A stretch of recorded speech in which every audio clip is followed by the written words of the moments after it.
27 अगस्त 2025 को शाहजहांपुर क्षेत्र की दुर्गा एन्क्लेव कॉलोनी से एक ऐसी खबर आई जिसने पूरे शहर को नहीं बल्कि कहें तो पूरे उत्तर प्रदेश को हिलाकर रख दिया। यह खबर एक परिवार के अंत की थी, लेकिन असलियत में यह एक पूरे समाज की चुप्पी और सरकारी सिस्टम की बेरहमी की कहानी थी। हैंडलूम व्यापारी सचिन ग्रोवर, उसकी पत्नी शिवांगी और उनका 4 साल का मासूम बेटा फतेह, तीनों इस दुनिया में अब नहीं है। इस परिवार ने पहले अपने छोटे बेटे को जहर देकर मार दिया और फिर पति पत्नी दोनों ने अलग अलग कमरों में जाकर फांसी लगा ली। यह सुनकर ही दिल कांप उठता है कि एक 4 साल का बालक, जिसे शायद अब तक कर्ज शब्द का मतलब भी समझ में नहीं आता होगा, उसे भी इस बेरहम समाज और भ्रष्ट सिस्टम का शिकार होना पड़ा।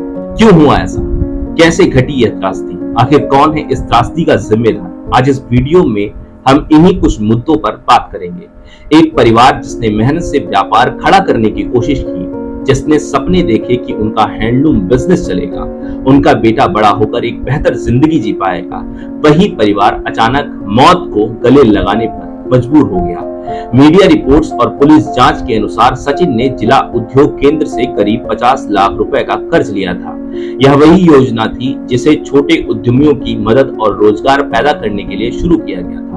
इस योजना में सरकारी सब्सिडी की व्यवस्था है ताकि व्यापारी पर बोझ कम हो। लेकिन जब सचिन ने यह कर्ज लिया, तब उनसे सब्सिडी का आधा हिस्सा रिश्वत के रूप में मांगा गया। सोचिए, सरकार की जिस योजना को गरीब और मिडिल क्लास की तरक्की के लिए बनाया गया था, वही योजना भ्रष्ट अफसरों की जेब भरने का जरिया बन रही है। और इस अफसरशाही भ्रष्टता पर अंकुश लगाने वाला अब तक इस देश में पैदा न हो सका। इतना ही नहीं, सचिन ने अपने बिजनेस को खड़ा करने के लिए 4 स्थानीय सूदखोरों से भी लगभग 2 लाख रुपए का कर्ज लिया था। 2 लाख रुपए सुनने में बहुत कम अमाउंट लगता है, लेकिन असलियत में उसका ब्याज ही इस परिवार को धीरे धीरे खत्म करता चला गया। शर्त यह थी कि हर दिन 2000 रुपए ब्याज देना होगा, यानी एक महीने का ब्याज करीब 60,000 रुपए। एक हिसाब से 2 लाख पर हर महीने 30% की ब्याज दर।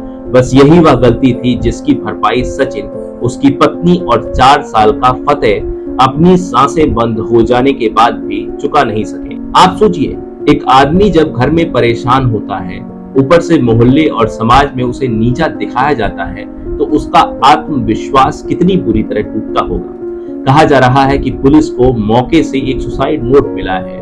शुरू में खबर आई कि 35 पन्नों का है, फिर कुछ मीडिया रिपोर्ट्स ने 17 या 18 पन्नों का सुसाइड नोट बताया।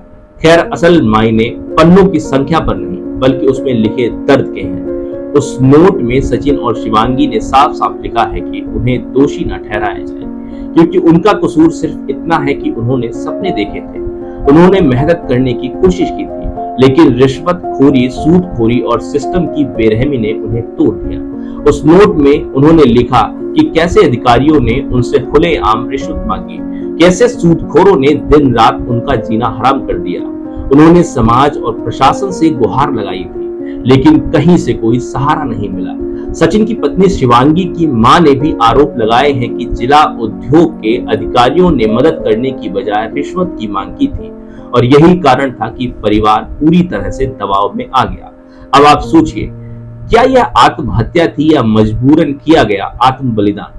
जब इंसान चारों तरफ से घिर जाए, जब उसके पास ना तो कानून का सहारा बचे, ना समाज का और ना ही सरकार का, तब वह टूटकर मौत को गले लगाता है। और सबसे भयावह बात यह है कि पहले बेटे को जहर दिया गया, क्योंकि शायद उन्हें लगा होगा कि अगर वे मर भी जाएंगे तो यह मासूम बच्चा जिंदा रहकर इस बेरहम समाज में और भी ज्यादा जिल्लत झेलेगा। यह घटना कोई अकेली नहीं है। शाहजहांपुर और आसपास के इलाकों में पिछले कुछ सालों में कई ऐसे मामले सामने आए हैं जहां लोग कर्ज के बोझ से तंग आकर आत्महत्या कर चुके हैं। 2022 और 2023 में भी कई किसान और छोटे व्यापारी ऐसी ही त्रासदी का शिकार बने।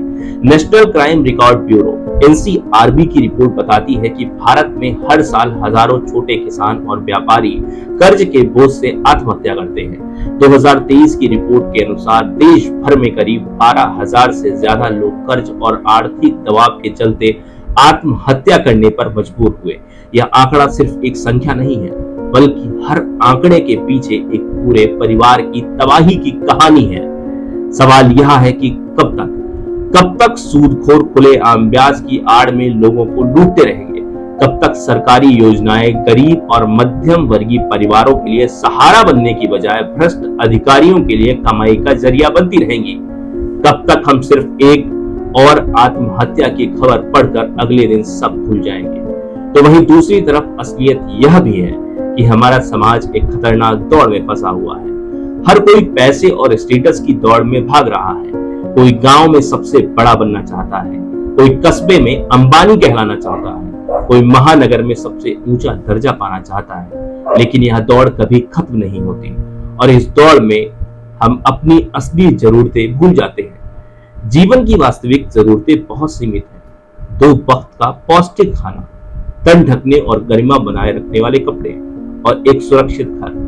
इसके अलावा हमें बस इतना करना है कि अपने बच्चों को अच्छी शिक्षा और अपने परिवार को स्वास्थ्य की सुरक्षा दे सकें। यही असली उपलब्धि है। लेकिन जब महत्वाकांक्षा मजबूरी और चिंता बन जाती है, जब सपने बोझ में बदल जाते हैं, तो इंसान टूटने लगता है।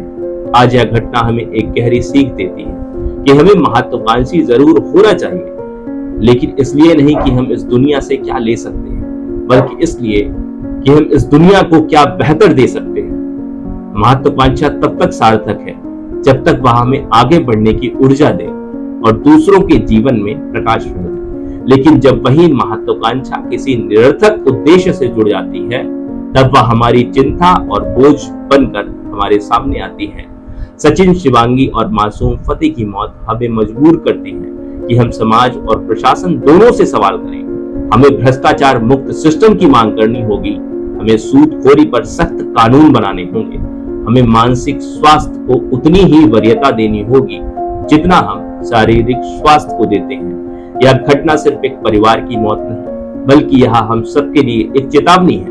अगर हम चुप रहे तो कल शायद कोई और सचिन, कोई और शिवांगी और कोई और मासूम फतेह इस दौड़ और इस भ्रष्टाचार की भेंट चढ़ जाएंगे। हमें अब तय करना है कि हम चुप रहेंगे या आवाज उठाएंगे। वीडियो को ज्यादा से ज्यादा शेयर करें ताकि यह हमारे देश के उच्च नेतृत्व तक पहुंच सके और उन्हें यह पता चल सके कि भ्रष्ट तंत्र के सहारे कोई देश आत्मनिर्भर नहीं बनता, ना ही बन पाएगा।